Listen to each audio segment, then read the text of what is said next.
Careful, careful. Come on. Careful. Come down. You got it? Come on.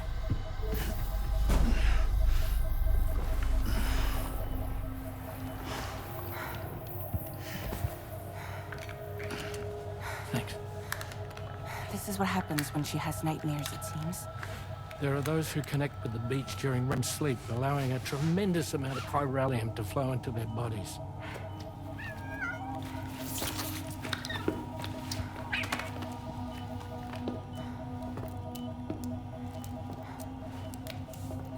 Hey, is your wrist gonna be okay? Yeah. We ran some blood and DNA tests on her. And checked her for signs of injury. As far as we can tell from a medical perspective, her health is in perfect condition. But that doesn't make the chrysaloid shell in which we found her any less troubling. Not to mention the tar-like fluid that came pouring out of it. We're still analyzing both. And there's more. You mean those suckers? Indeed. But that's not what I'd call them. Much closer to a chiral rash, I would say. You know how chiral allergies can sometimes trigger goosebumps? It's like that, except a fair bit worse. The tar-like secretions can accelerate the passage of time on contact, it seems. We suspect she has dooms too. And that when she's levitating, she's experiencing the nightmares common amongst sufferers. That space or realm she left behind to come here. The fellow we saw called it Nirvana, I believe. But to me, it looked like the land of the dead. Even so, she's a living human being. And I believe that she was born in that place. After things settled down, I spoke with her for a little. Or tried to. She was still in shock, which made it harder to communicate. Did she tell you her name? Doesn't seem like she has one. As far as I could tell. So, I named her myself. Tomorrow. Tomorrow, huh?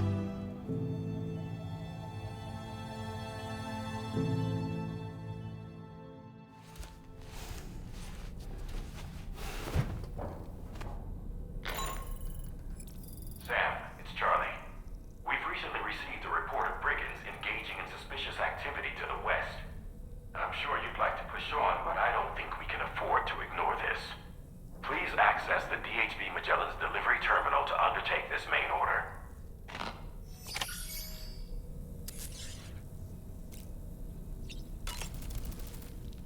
Tell me, Sam, have you been having distressing dreams again lately? You know, nightmares can be indicative of the brain's internal struggles as we attempt to come to terms with traumatic events. By taking our memories of recent events and shuffling them in this fashion, we attempt to find ways of coping with them. Nevertheless, it can be an unpleasant experience. I hope you can get some restful sleep soon. Tomorrow, a mysterious young woman from the world of the dead. I hope she makes a swift recovery. I just can't stop thinking about that place. It was filled with the spirits of the dead, a vast number, beyond counting. And the man who attacked us without any explanation. I don't have any idea who he is. Do you? It was a place that belonged to the dead. And while we were trapped there, only a scant few seconds seem to have passed here. It's like the beach in that regard. Time flows differently there, relative to how it does in our world. Those battlefields you once journeyed to were also pockets of reality outside of ours. But this was different. Perhaps we'll be able to understand it better if we ever get the chance to go there again. Which isn't to say that I want to go back.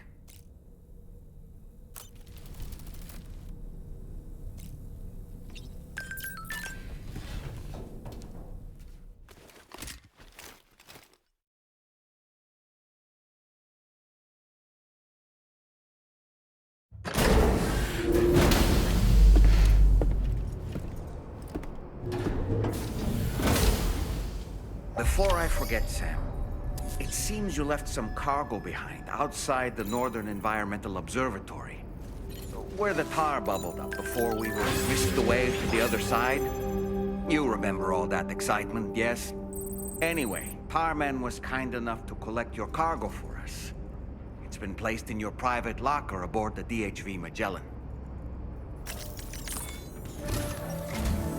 Sam, we've received an urgent request from the Northern Environmental Observatory. Brigands to the west of the facility have got their hands on a large stockpile of weapons and have taken it back to their base. This happened shortly after the recent tarfall abated. The surrounding area was littered with a massive quantity of cargo that had been washed up by the tar. The brigands wasted no time gathering up everything they could and hauling it back to their encampment. This included weapons and gear unlike any we've seen before. And now we've begun observing new brigand units in the field. These ones are wearing red, reinforced armor, accented with luminescent light strips. As their unique appearance suggests, they're more resistant to damage. Melee and electrical attacks are especially ineffective against them.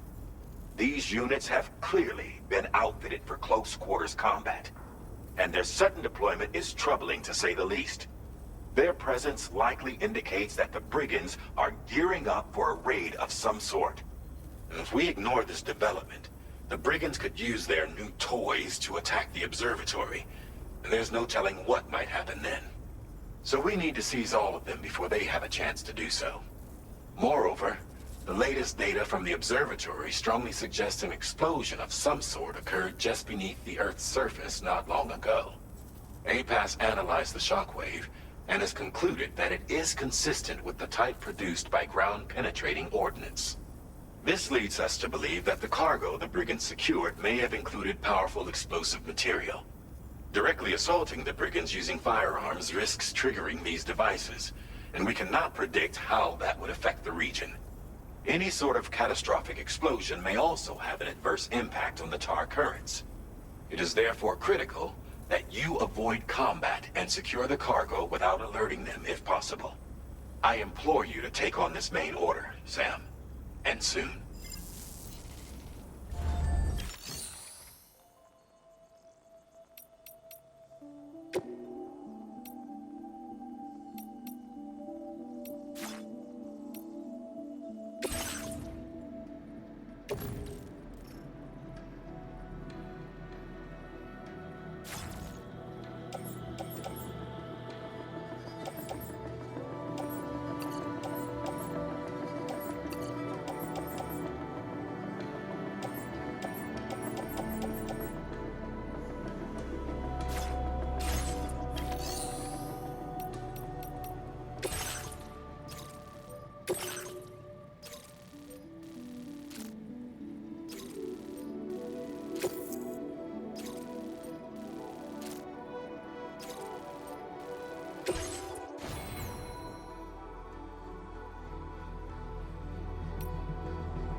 Show him how it's done.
Grin and bear it.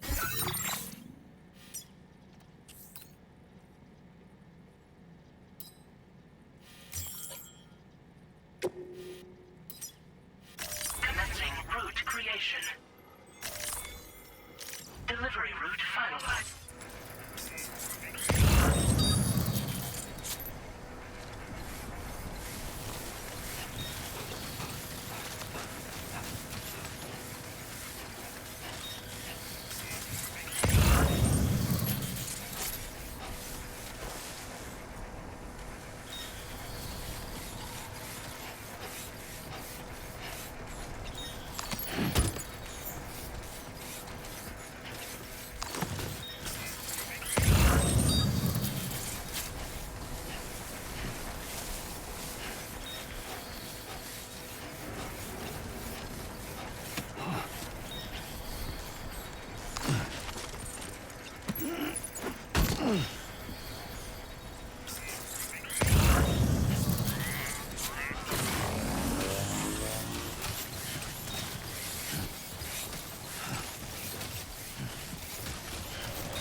Well done, Sam. That's the last of the cargo.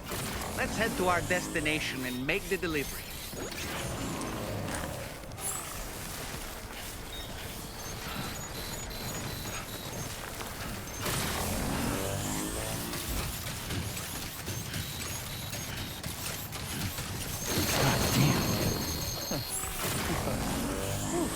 Too close for comfort.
Did you really go out and steal all that stuff from the brigands? Way to go, Sam. Let me get started on processing your haul.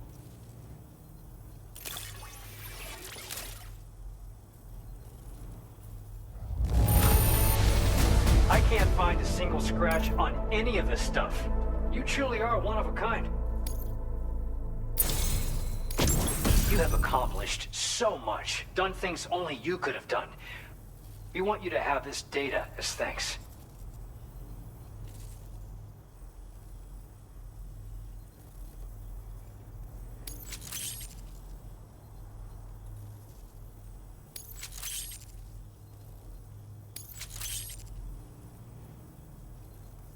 We've increased your allocation of materials. Our way of saying thanks. Now displaying your current porter grade.